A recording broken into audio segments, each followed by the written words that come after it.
lleva?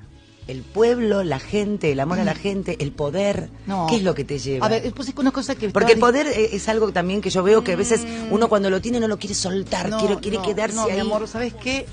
Te voy a decir algo. El poder, identificar el poder en este país y en el mundo contemporáneo con estar en el gobierno es una burrada. Tenés razón. Es una burrada. Porque los poderosos son otros. Los poderosos no están en la casa de gobierno, no vienen a hablar con vos a la radio. Claro. A ver si los dueños de a ver si los dueños de este país van a estar sentados acá hablando con vos, jodiendo con los pibes, o contestándole a Berkovich.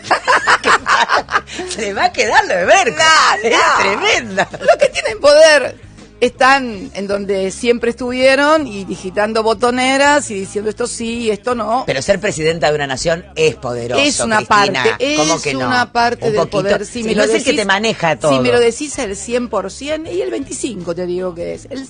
Hoy, escúchame, donde un tipo hace enter en Nueva York o en Londres y te provoca un tembladeral mundial y te deja con el tuje al norte porque se cayeron las bolsas, se corrieron los tipos de cambio. Ese es el poder. ¿Sabes cuándo lo sentí yo el poder? No. Cuando se cayó Lehman Brothers, parecía que se venía el mundo abajo y tuvimos que salir como bombero a tapar todos los agujeros. Yo me acuerdo que estaba...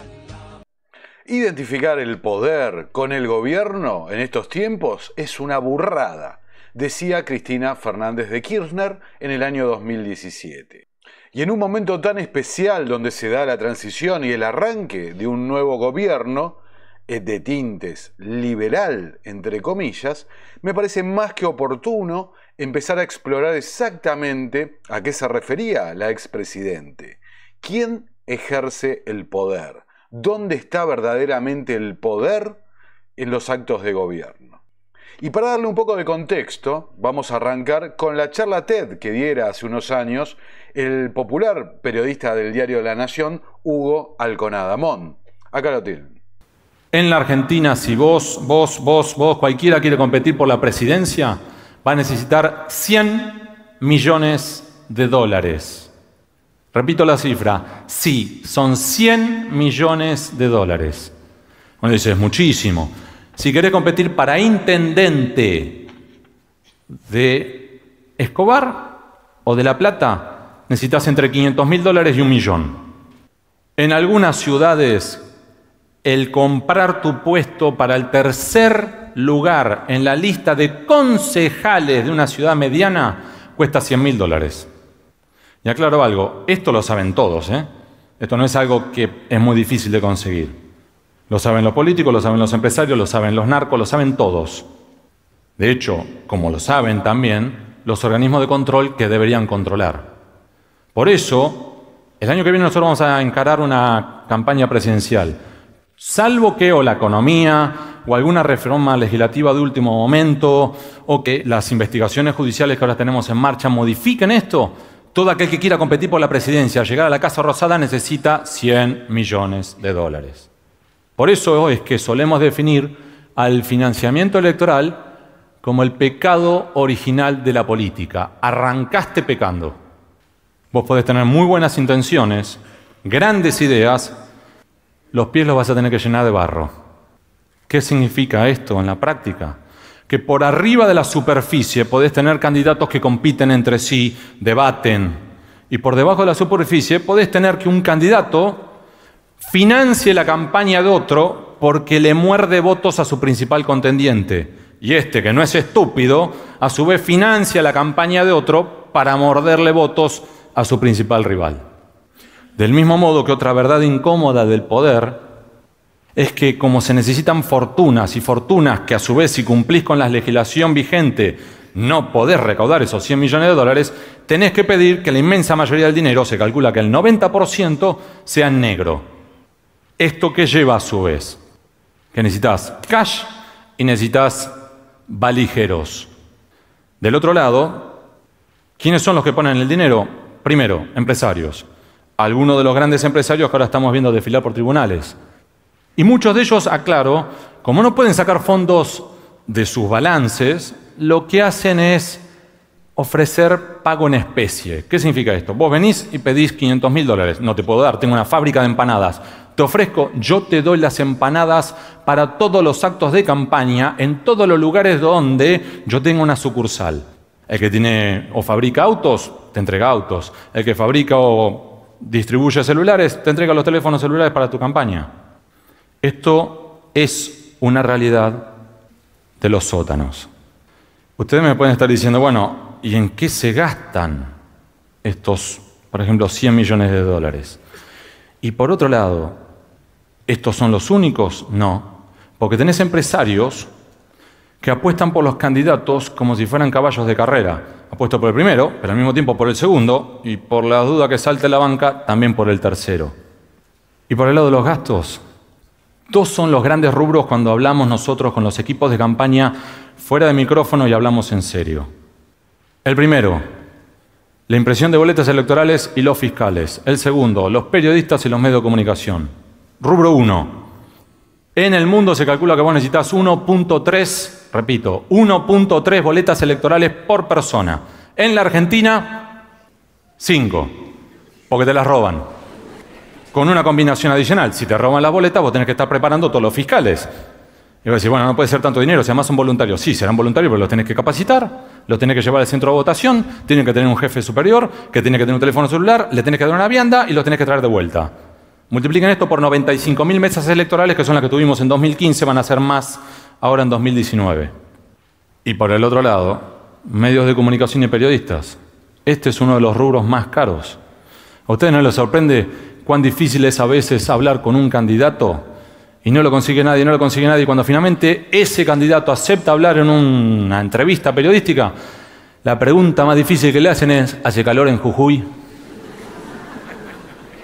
La entrevista más cara de 2015 costó $42.000, dicho por ellos. Lo que estoy contando es cómo es un entramado. Del mismo modo, hay muchos periodistas que no informan, cobran por su silencio. Hay fiscales que no investigan, cajonean expedientes. Hay jueces que se encargan de prescribir los expedientes. Empresarios que no compiten, se cartelizan, sindicalistas, algunos que defienden a los trabajadores y muchos otros que entienden clarísimo la premisa básica que no hay mejor huelga que aquella que no se hace, pero te permite negociar. Por eso, si tenemos un entramado de este tipo, que es donde nosotros, este es nuestro trabajo, y hablo de mí y de muchos otros colegas, si este es el entramado que tenemos, es un error quedarse solamente en los personajes propios de película de clase B. Hombres que revolean bolsos de dinero en un convento o que andan manejando Ferraris. Porque estos hombres son en realidad muchas veces solo la punta de un iceberg, que es mucho más profundo y que incluye a lo que nosotros denominamos el poder permanente. Y les voy a dar una anécdota sobre esto. Una vez hablando con un veterano ex secretario de Finanzas, él me contaba que en su primera semana en el Ministerio de Economía él no sabía ni manejar la botonera del teléfono. Entonces, recibe a los banqueros, se tuvo que levantar, le pedí a la secretaria, por favor, convoque al mozo. Viene el mozo y el mozo le dice, ¿qué se va a servir? Él dice, un té con limón. Se dio vuelta, miró a los banqueros y le dice, lo de siempre, ¿no? ¿Quién está de paso? ¿Quién es permanente? Bueno, ahí lo escuchaban a Hugo Alconada-Mont, que está basado en su libro, ¿no? Esa charla, La raíz de todos los males, porque denomina muy correctamente al financiamiento electoral como el pecado original de la política. Un pecado que te lleva a estar comprometido más allá de ideales, filosofías o lo que sea, o electorado mismo, ¿no? Pero un pecado que te lleva a estar comprometido con aquellos que justamente lo aportaron. Que ahí en la charla responde, ¿y quién lo aporta? Lógicamente, si hace falta tanto dinero, ¿quién lo va a aportar? Aquellos que tienen más dinero. Un dinero que, como vimos, se gasta, se invierte en fiscales, en impresión de boletas y en publicidad / medios de comunicación. Y como vimos al final del clip, eso hace que se conviertan en poderes permanentes económicos, financieros, que abarcan en el tiempo por la permanencia de sus trabajos, pero también al estar formando una asociación con el poder, ya sea, son oficialistas, no importa exactamente quién es el oficialismo. Y por supuesto que hay competencia o hay discrepancia o lo que sea, pero el punto es ese, poderes permanentes que permanecen en el tiempo más allá de la administración o el humor político de turno. Que justamente, como decía Alconadamón, esta gente, se dedican a esto. Es como los políticos se dedican a la política. ¿Ustedes qué creen? ¿Que tienen un plan A y nada más juegan a ganar? No, tienen un plan a ganar, un plan a perder, un backup, lo que sea. A lo largo de este video, que va a ser terriblemente polémico y creo que alcanza un nivel de disonancia cognitiva fenomenal, por inclusive lo que estuve hablando con allegados míos y demás, explicándoles lo que iba a hacer. Digamos que en este video te muestra una realidad absolutamente diferente a lo que estás acostumbrado a ver en los medios de comunicación o que te han enseñado en el colegio o lo que sea. Y haciendo una suerte de disclaimer, ¿no? De comentario previo, aclaración. Como dice ahí la tapa de La Nación que estamos viendo, la Argentina está en una crisis terminal, una crisis que hemos relatado in extenso en los 4 años que lleva Terapia Liberal en YouTube, que justamente hoy es el aniversario, porque Terapia Liberal arrancó con la asunción, con el análisis del discurso de la asunción de Alberto Fernández en el 2019. Pero creo que me veo en un compromiso absoluto, desde un punto de vista ético, de un punto de vista moral, de hacer este video.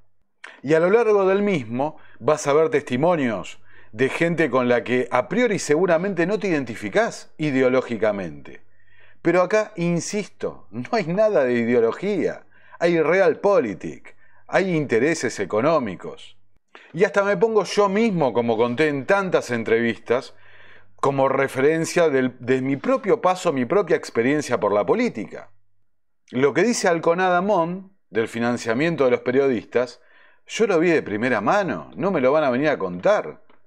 Entonces, la primera reflexión en esta introducción va a ser un video de 4 capítulos, es que la información es todo. Y la información no es algo plano horizontal, es verticalista. Está el quien tiene toda la información hasta las bases de la pirámide, que están quienes no tienen nada de información. Gracias justamente a este trabajo de hacer este podcast, este blog Terapia Liberal, que me ha llevado durante los últimos 4 años con detalle a analizar las noticias, los personajes y en particular, dada mi estima por las ideas del liberalismo sobre la figura del ahora presidente electo, es que tengo un manejo de la información mucho más desarrollado simplemente por el hecho de dedicarme a hacer esto. Lógicamente, un espectador casual no está siguiendo día a día las noticias, las reuniones y los actos que se van dando paso a paso a lo largo del tiempo. Dicho esto, repito, la herencia, ¿no? La situación macroeconómica de la Argentina es absolutamente desastrosa, calamitosa. Y el tiempo dirá, efectivamente, cuántas de las cosas que les voy a mostrar se van a confirmar y cuántas no. Pero como dice el dicho, el diablo sabe más por viejo que por diablo. Y en mi caso ya he visto el gobierno de Alfonsín, el gobierno de Menem, el gobierno de la Alianza, de la Rúa con su respectiva caída, el gobierno de Adolfo Rodríguez Sá, que lo vamos a tener en este video también, el gobierno de los Kirchner, etcétera, etcétera, etcétera. El diablo sabe más por viejo que por diablo y por algo se los digo. El tiempo dirá, pero por ahora arranquemos. ¿Qué es el poder permanente? La definición la ha traído Mauricio Macri en su momento con la frase de el círculo rojo. ¿Y a qué se refiere? Vamos con eso. Usted no iba a preguntar esto, pero la dejó ahí un poco picando, ¿no? ¿Qué es el círculo rojo? Pero eso es que ya se había entendido que era el círculo rojo. Está también la lista de los acá son todos el círculo rojo, no hay ninguna duda. Hay algunos que son más jefes que otros. No, es la gente políticamente involucrada, que lee los diarios todos los días, que participa activamente, que discute las propuestas, los proyectos, las ideas.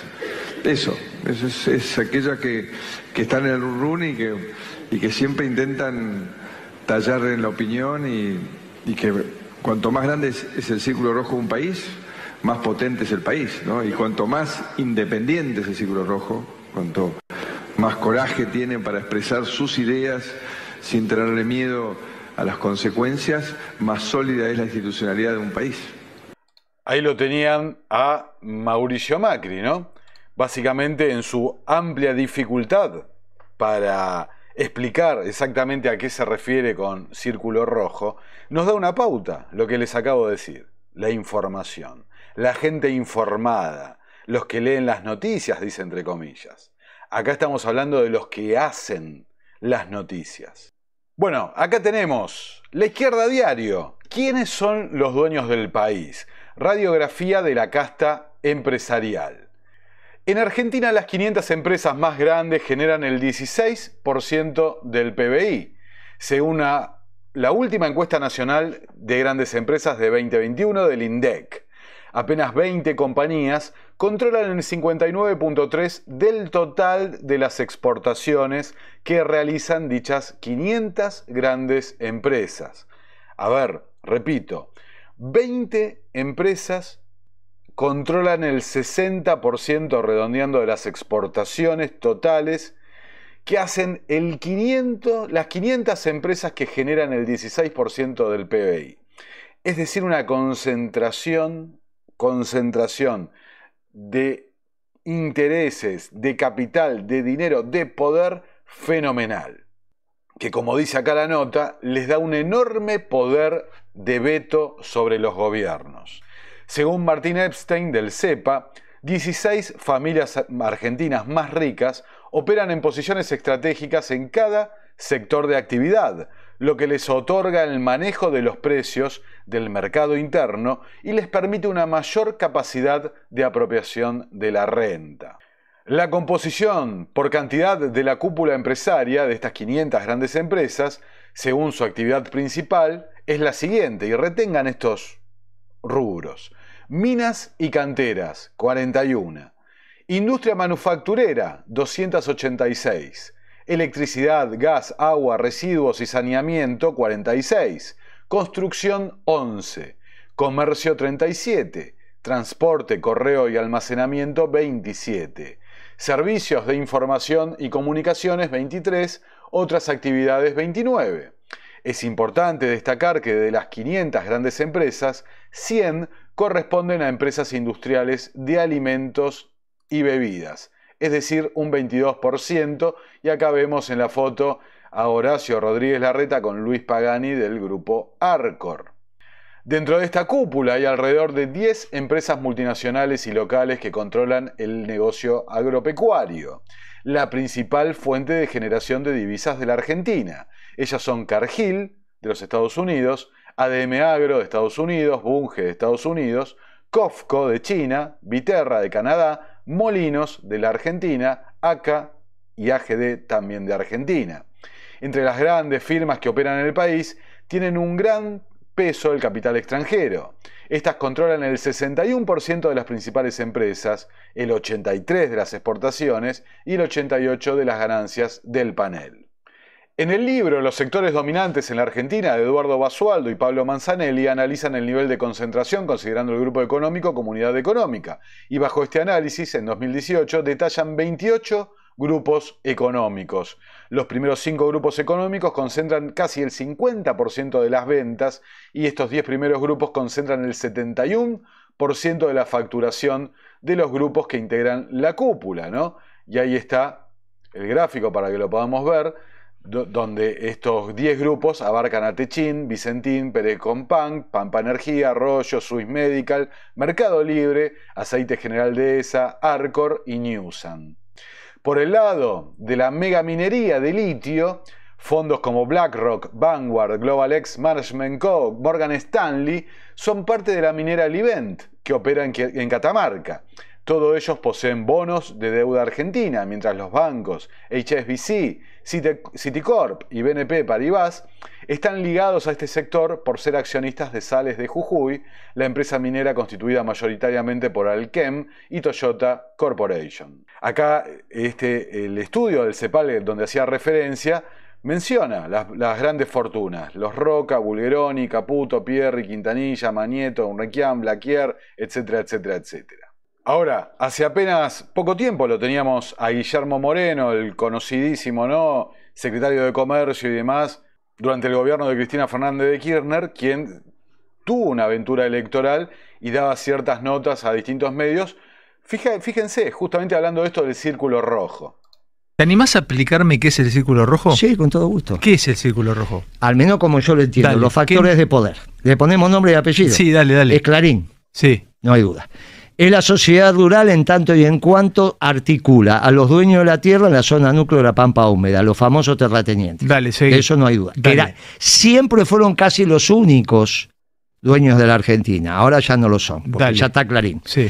Chin. Sí, dale. No hay ninguna duda. Esa aceitera General Dehesa es el que quedó argentino de los grandes exportadores. Sí.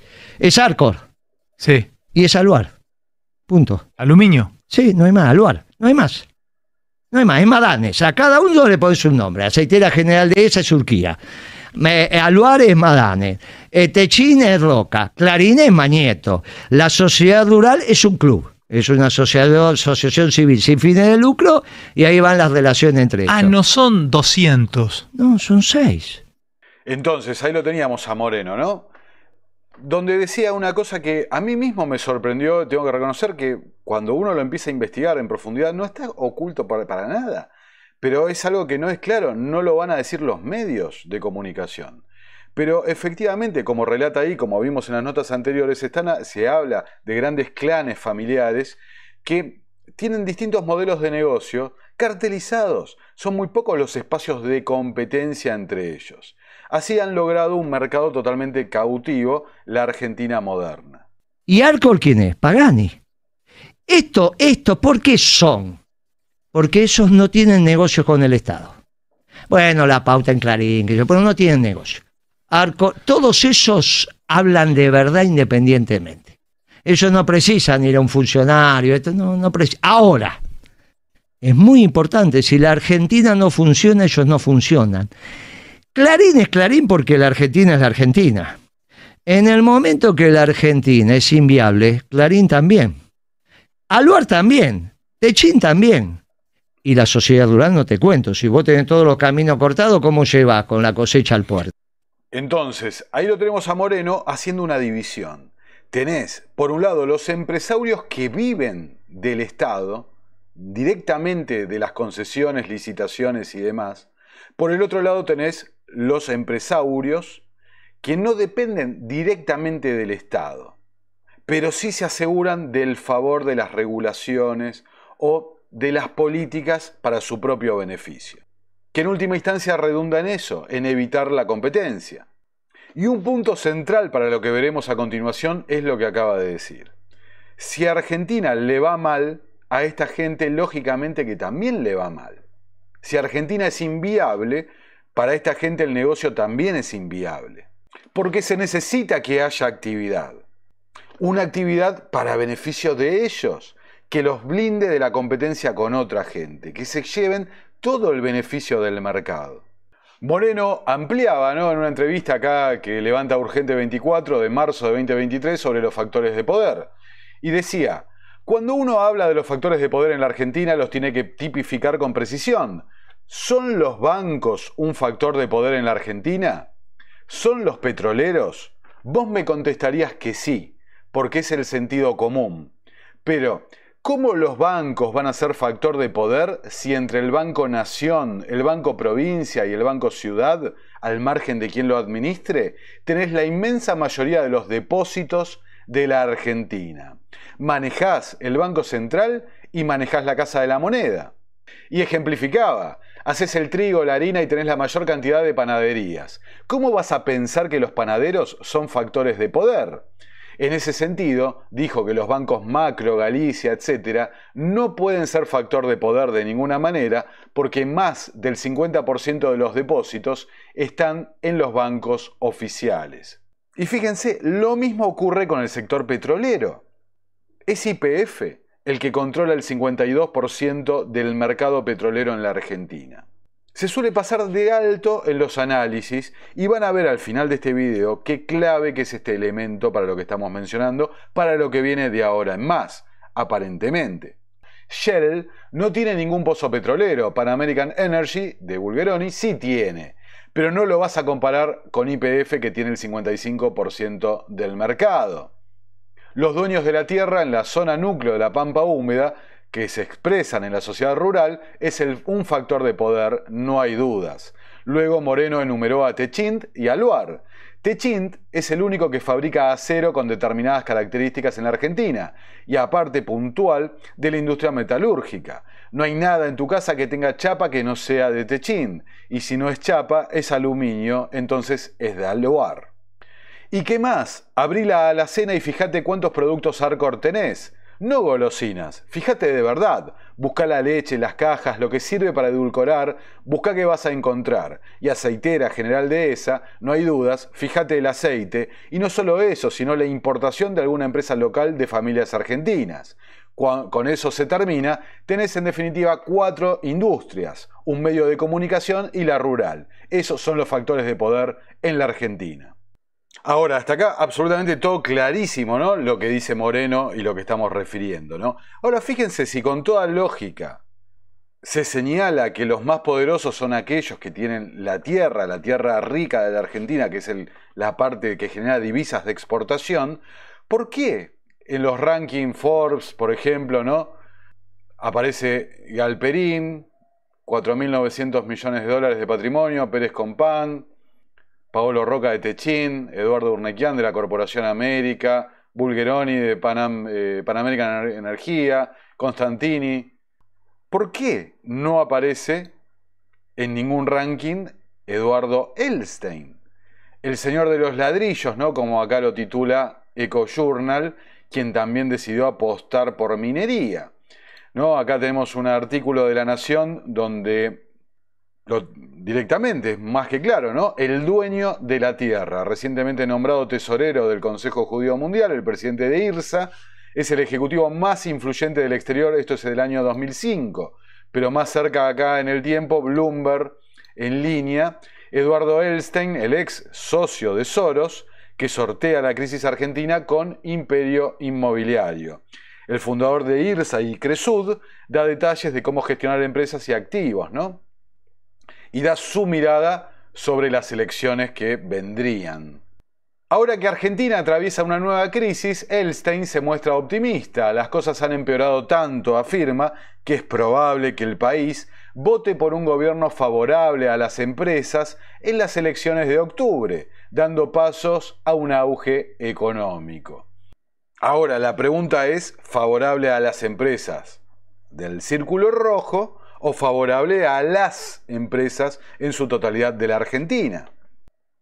Entonces hablemos un poco de la campaña 2023, pero ubiquémonos primero el 3 de agosto del año 22, que fue el día de la jura de Sergio Tomás Massa, quien luego sería candidato derrotado, ¿no?, en las elecciones.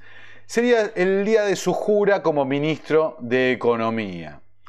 Dice, un importante grupo de empresarios acompañó la jura de Massa como ministro de Economía y entre los ejecutivos presentes en la Casa de Gobierno hubo representantes del sistema financiero, el comercio, la energía y la industria, entre otros sectores.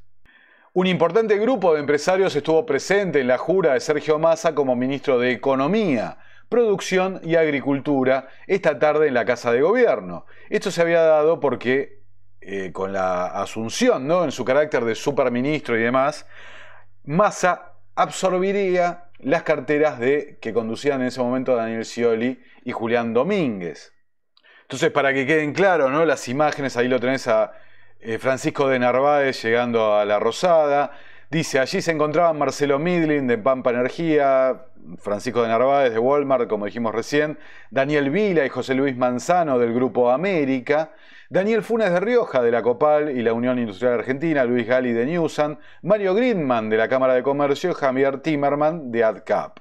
También Martín Cabrales de Cabrales, Gustavo Weiss de la Cámara de Construcción, Facundo Prado de Supercanal, Adelmo Gavi, presidente de la Bolsa de Comercio de Buenos Aires, Juan Napoli del Banco de Valores, quien luego sería candidato por la lista de Javier Milei, Jorge Brito del Banco Macro, Javier Bolsico de ADEVA y Claudio Cesaro de ABA, entre otros.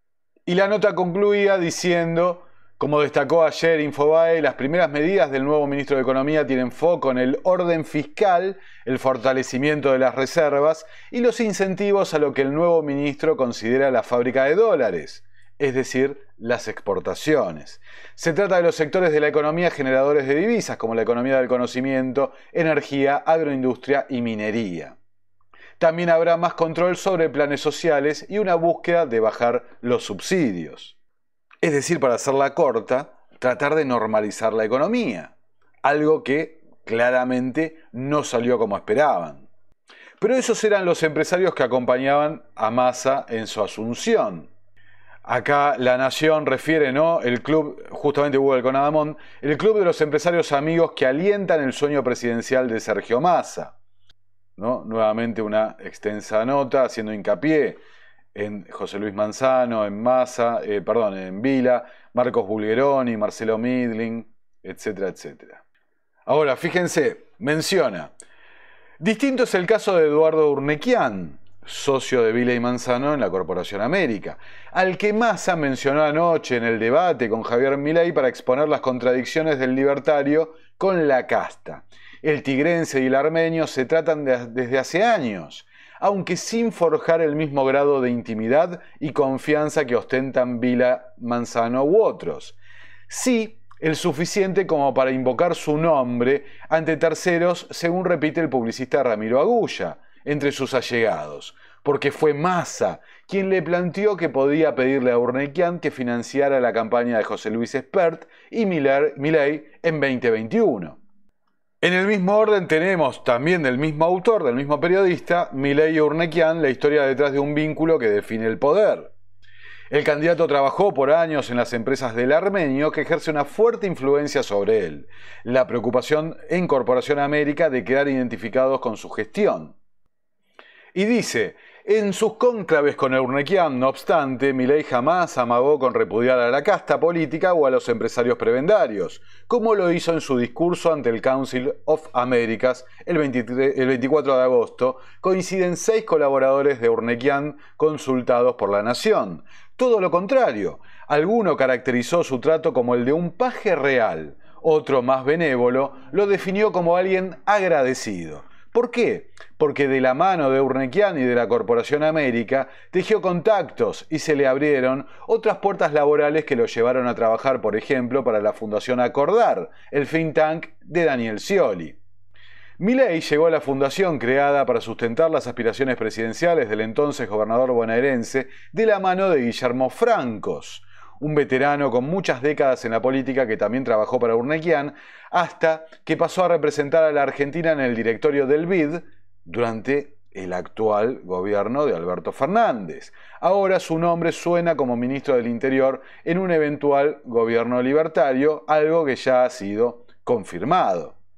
Entonces recordemos que mucho de la imagen pública, de la percepción en los medios y demás, ha sido construido desde la pantalla justamente del Grupo América, de A24, la pantalla de Vila, Manzano y Urnequian.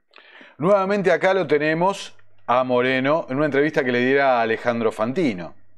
Con lo que vos llamás que son estas 6 empresas, los factores de poder. No más que eso, ¿eh?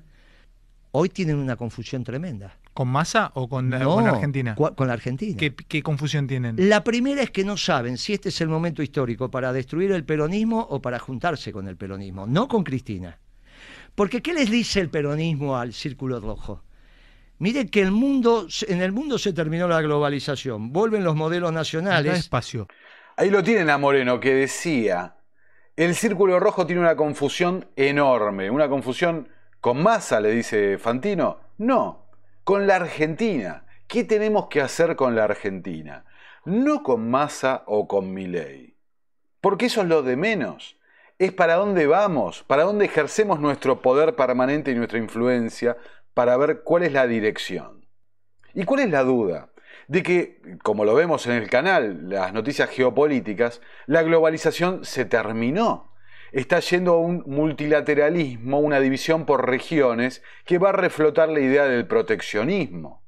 o al menos una relocación de recursos orientado, como dije recién, a las regiones. Entonces, ¿qué es lo que hacemos en este contexto? ¿Vamos por nuestros socios tradicionales? ¿Rompemos? ¿Cómo nos manejamos?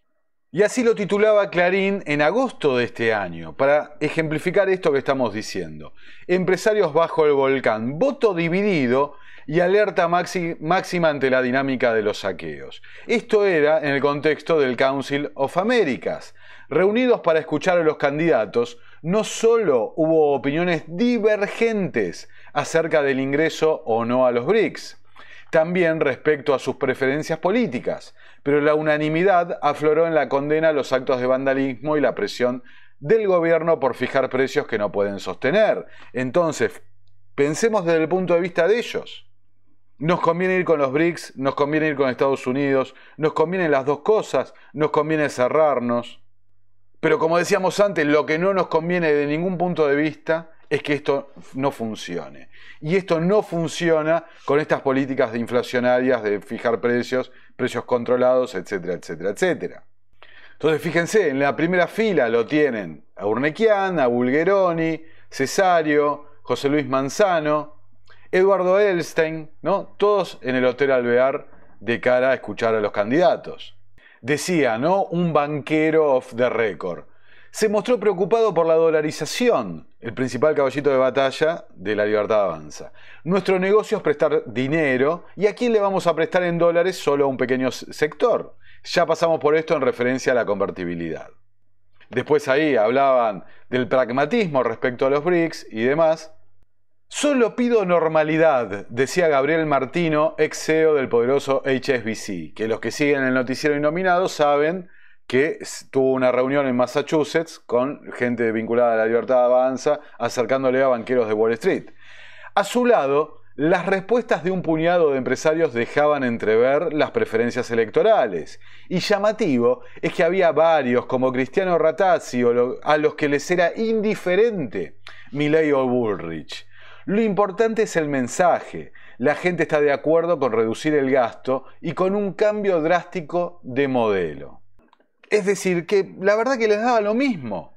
Bullrich, Milei, Larreta, quien era el favorito del Círculo Rojo en el inicio, o inclusive el propio Massa, que como vemos todos los iban a ver a la Asunción y seguir en la campaña y demás. Como decía Hugo Alconadamón en el clip que pasamos al principio, bueno, ¿saben cuál es el punto? Que apuestan por 1, 2 y 3. Tienen plan A, B, C y D.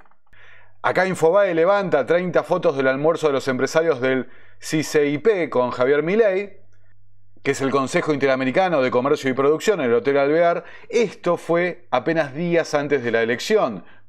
Un día fue Javier Milei, al otro día iría Sergio Massa a la reunión. La conferencia que diera el ahora presidente electo está en internet, en el propio canal de esta Cámara Empresarial. Ahí, por ejemplo, me llamó poderosamente la atención, ¿no? En un discurso, ¿no? En una locución que dura cerca de 2 horas, donde básicamente le dieron tiempo a ambos candidatos para que dieran un discurso y después generaron 6 preguntas, las mismas para cada candidato para que la contestaran. Bueno, ahí yo, en lo particular, tuve un indicio de lo que se venía, ¿no? El presidente ahora Milei en ningún momento habló de dolarización y demás. Y la preocupación que estaban transmitiendo estos empresarios eran 3. La deuda con los importadores, número 1, el cepo cambiario, número 2, y número 3, la inflación.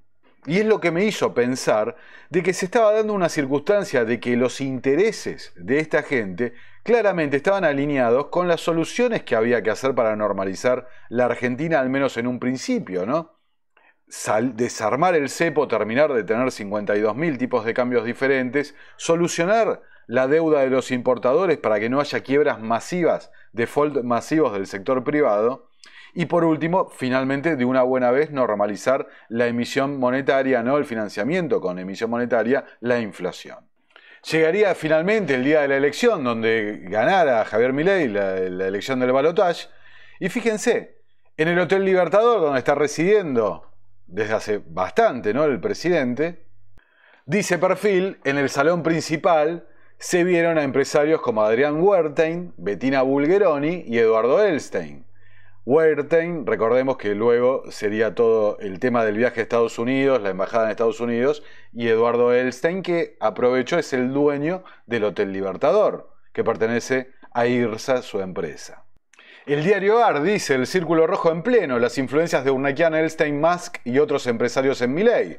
El mundo del poder económico da por cierto que el dueño de Corporación América, ex empleador del nuevo presidente, colocó 3 ministros en el nuevo gabinete, en realidad son más, aunque en el grupo lo niegan. El propietario de la desarrolladora IRSA aloja al futuro jefe de Estado en su Hotel Libertador después de acompañarlo en su visita religiosa a Nueva York, pero además puede abrirle puertas de financiamiento.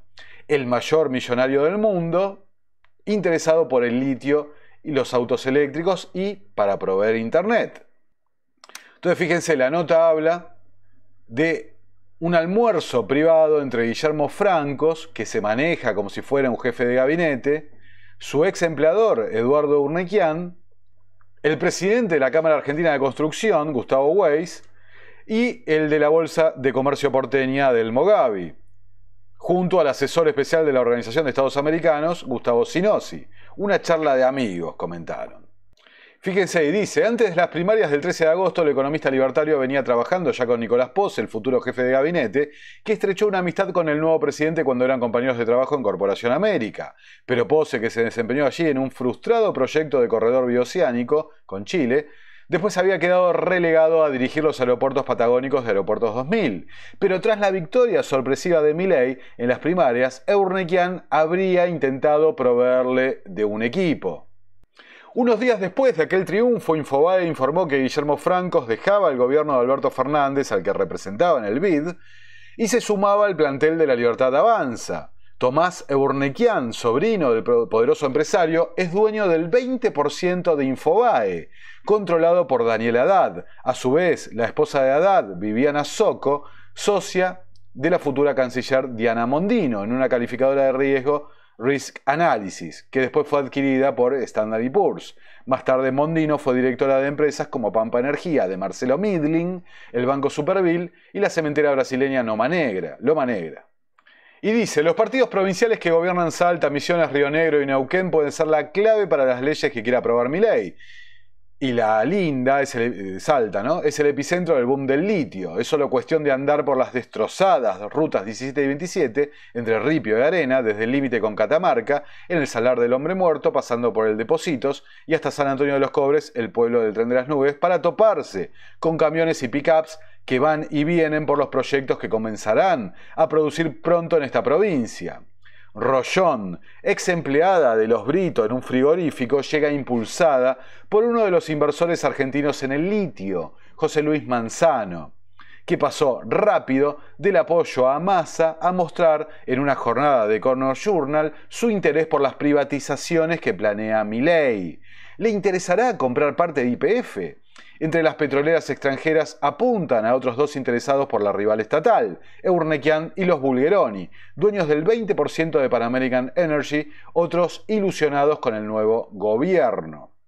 Es decir, lo que están planteando abiertamente de que, bueno, lo que decía Moreno, las petroleras y los bancos no compiten y demás, porque YPF es la dominante, bueno, si se abre una nueva era de privatizaciones, no sea cosa que sean los amigos los que sean los beneficiados a dedo de esas nuevas privatizaciones, como pasó en la década del 90.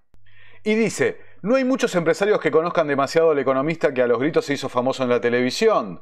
Se metió en política hace 2 años como diputado y ahora llegará a la Casa Rosada. Varios de ellos lo conocieron en persona recién en 2023 y uno de ellos fue Eduardo Elstein, que lo recibió en su hotel Yao Yao cuando en abril fue a exponer ante el Foro de los Grandes Hombres de Negocios, el Círculo Rojo, en Bariloche. Desde hace 50 días que Milei está alojado en otro hotel de Elstein, el Hotel Libertador, su búnker, ¿no? Primero para la campaña y después para la formación del gobierno. Y hace 10 días visitaron juntos la tumba del rabino Menachem Mendel Schneerson, referente del movimiento judío Chabad Lubavitch en Nueva York. Dice, habrá que ver si el dueño de la desarrolladora inmobiliaria IRSA se muestra interesado por el nuevo modelo de iniciativa privada para las obras de infraestructura que plantean Milei y Ferraro. Podría atraer a los financistas que conoce en Nueva York, en Estados Unidos, para proyectos que levanten las constructoras tradicionales que integran la Camarco. Otro que podría atraer capitales a esas obras es Marcelo Midling, de Pampa Energía. El presidente electo ha visitado varias veces el Museo del Holocausto, que preside el propietario de Pampa Energía, y la constructora SACDE, que rinde homenaje a los 6 millones de víctimas de la Shoah. Después cierra con una referencia al viaje a Estados Unidos pagado por Wertheim, quien le aseguró a Milei un almuerzo con el expresidente Clinton. Dice, lo que es seguro es que Wertheim también puede acercar inversores. Esperemos que esta vez sean más concretos que aquellos con los que el nuevo jefe de Estado supuestamente había pactado ya en campaña para financiar la frustrada dolarización. Mientras nos atacan, difaman y operan, etc., nosotros estuvimos avanzando en negociaciones y ya conseguimos los dólares para dolarizar la economía al valor de dólar de mercado, decía Milei en junio en la red social X. El designado embajador es nieto de Gregorio Wertheim, que durante años presidió el Consejo Interamericano de Comercio y Producción, justamente aquel donde vimos la reunión en el Hotel Alvear, donde vimos las fotos recién. Que me cuentes a modo de amigo, ¿cómo fueron esos 7 días en el cual fuiste presidente? Digo, mira, no me digas nombres, pero dame una idea. Primero, tenemos que ubicarnos que era una crisis enorme. Sí, lógico, sí. Casi el país estaba en la anarquía. Millones de desocupados, millones de personas con hambre, en las calles con cacerolas, protestando, no había circulante, se pagaba con 14 monedas diferentes, una crisis enorme en la Argentina. Y yo diría que era una desolación. Ante este panorama, 7 días, hice lo que pude, hice muchas cosas, puse una cuota de optimismo, se recuperó la institucionalidad. Y en el camino querían que se firmara el decreto de la especificación asimétrica. ¿Qué consistía el decreto de la especificación asimétrica? Grupos económicos dominantes que aún dominan la Argentina, encabezados por Clarín. Encabezados por Clarín, si es lo que me quiere preguntar, encabezados por Clarín. Clarín tenía 3.700 millones de dólares de deuda. Especificado pasó a deber 3.700 millones de pesos. El dólar se devaluó en 3 pesos aproximadamente, disminuyó la deuda a 1/3. Los 2/3 restantes los pagamos todos los argentinos. Ahí lo escuchaban a Adolfo Rodríguez Sá explicando quizás por qué se tuvo que ir eyectado del gobierno del 2001. Grupos de intereses corporativos me exigían la especificación asimétrica. Con eso se licuaban las deudas de estos grupos y estos empresarios estaban a salvo y sus deudas socializadas entre toda la sociedad, entre todos los argentinos. Fíjense, esto es del blog del ex ministro de Economía, Domingo Cavallo, un hombre de gran influencia en el actual gobierno, inclusive intelectualmente en el presidente, ¿no? Aspirar a que una hiperinflación licúe gastos y pasivos, lejos de ayudar a estabilizar, se constituirá en un gran obstáculo. Un ajuste fiscal como el que produjo los superávits gemelos a partir del 2002, decidido por el actual gobierno, desataría la hiperinflación. No creo que Massa lo intente. Sí, porque no lo hace el gobierno kirchnerista, el nuevo gobierno decidiera hacerlo al inicio de su gestión, con esa misma metodología, se verá frustrado su afán estabilizador. Porque lo que necesita es una reorganización de la economía y un ajuste fiscal como el que hicimos entre 1990 y 91, no como el 2002 y 2003. Entonces señala, hay 2 mecanismos que en cierta medida son alternativas extremas. Primero, la reforma del Estado con eliminación de los organismos, empresas y fuentes de gastos que no son esenciales y que solo sirven para distribuir beneficios a funcionarios políticos y miembros de corporaciones que por largo tiempo lograron obtener prebendas y privilegios, claramente lo que habría que hacer. Y 2, una fuerte devaluación con su consecuente salto inflacionario y default de la deuda externa e interna para licuar gastos y pasivos. que es la situación que varios bautizarían, ¿no? Inclusive Melconian, recuerdo, como la San Remes, ¿no? Recordando a Remes Lenikov, el ministro de Economía de Eduardo Duhalde, que hizo justamente eso, mantener en un espiral inflacionario un presupuesto no indexado, no actualizado, y dejar hacer el ajuste a través de que la propia licuación inflacionaria haga el ajuste. Que veremos qué es lo que pasa, pero Marcelo Bonelli, en su nota que causó una gran polémica este fin de semana, ya anunció esto, ¿no? Que le han filtrado esta información, que va a haber una prórroga del presupuesto 2023 para congelar el gasto, así no tendría ajuste por inflación, lo que equivale a licuación por inflación. Pero el clip de Rodríguez A no se los pasé gratuitamente. Porque fíjense la situación. Antes, cuando hablé del círculo rojo, dije cepo, deuda de importadores, inflación. Ámbito financiero dice, deuda privada. Empresas enfrentan vencimientos por 1.100 millones de dólares en el primer semestre de 2024. Dice, se trata de colocaciones de obligaciones negociables, casi todas de legislación extranjera. En el caso de las emisiones en pesos, suman 430.000 millones entre enero y junio. El Banco Central, en su informe de estabilidad financiera, señala estos pagos están en buena parte explicados por los instrumentos de un número acotado de empresas grandes y de los sectores de petróleo y energía. Así que imagínense de quiénes se tratan, ¿no? Particularmente. Y acá, como señala iProfesional en la misma dirección, el dólar en el día 1 y la encrucijada de Caputo para no regalar un negoción al mercado. ¿A qué se refiere? Dice, también surgió un dato en las últimas horas que condicionan cualquiera de esas medidas. Los fuertes vencimientos de deuda en pesos que ajustan por el dólar en los primeros 4 meses del 2024. La cuenta que tiene Caputo marca que habría que pagar el equivalente a 7.000 millones de dólares en bonos duales y dólar link. Si el ministro de Economía devalúa el tipo de cambio oficial, le estaría regalando un negoción a esos inversores.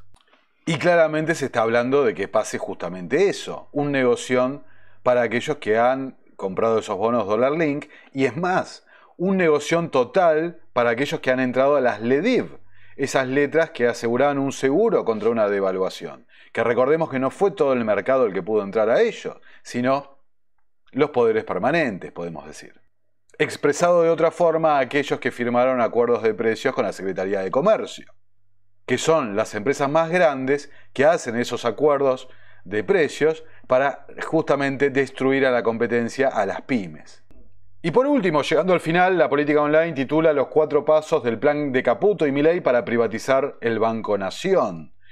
Me parece que no hace falta ahondar en esto, ya que es el mismo concepto de antes y el mismo concepto de lo que voy a mostrar ahora. Por supuesto que está bien privatizar. Si vas a privatizar a los amigos de siempre, por supuesto que está mal. Es corrupción, es tráfico de influencias. Y si recuerdan lo que dijo Moreno, que los bancos no eran factores de poder, Brito y compañía, Galicia, Macro, etc., no eran factores de poder, porque la mayor cantidad de depósitos estaban en instituciones como el Nación o el Ciudad o el Banco Provincia, déjenme sospechar. Y para cerrar, acá tienen un ejemplo de lo que estoy diciendo. Milei confirmó que quiere derogar la ley de alquileres, ¿no? ¿Qué pasará con los contratos? Dice un medio. Y sin lugar a dudas, la ley de alquileres es un desastre. Yo he hablado un montón en contra, me ha perjudicado enormemente en mi vida. Pero recordemos que el principal negocio de tu principal sponsor es justamente la locación de inmuebles. Insisto con el mismo concepto. Pasó en los 90 y pasó con el inicio del gobierno de Kirchner. Te podés beneficiar. Podés ver una mejora en tu situación. Pero hay que ver realmente cuáles son los intereses que se busca mejorar y potenciar. Dicho todo esto, ¿no? En este 4º aniversario de Terapia Liberal, que como dije al principio arrancamos con la asunción de Alberto Fernández, mi posición va a ser esta: wait and see. Las cosas que se hagan bien se dirán que estén bien, las cosas que se hagan mal se dirán que están mal. Porque así se trabaja de una forma objetiva. Pero como intento haber demostrado en este video, hay intereses y fuerzas en funcionamiento muchísimo más arriba de nosotros, de nuestro conocimiento, de nuestra información. Y esos son los verdaderos intereses que manejan y digitan el poder en la Argentina y en el mundo entero. Y ciertamente, estar informado te da una ventaja en la toma de decisiones y en cómo protegerte a vos y a tu familia. Así que bueno, wait and see. Dicho todo esto, soy como siempre Nicolás Martínez Laje. A los que quieran colaborar para mantener vivo el proyecto encontrarán los links en la descripción y nos estamos viendo en un próximo y nuevo video de Terapia Liberal. Nos vemos y muchas gracias por estar ahí.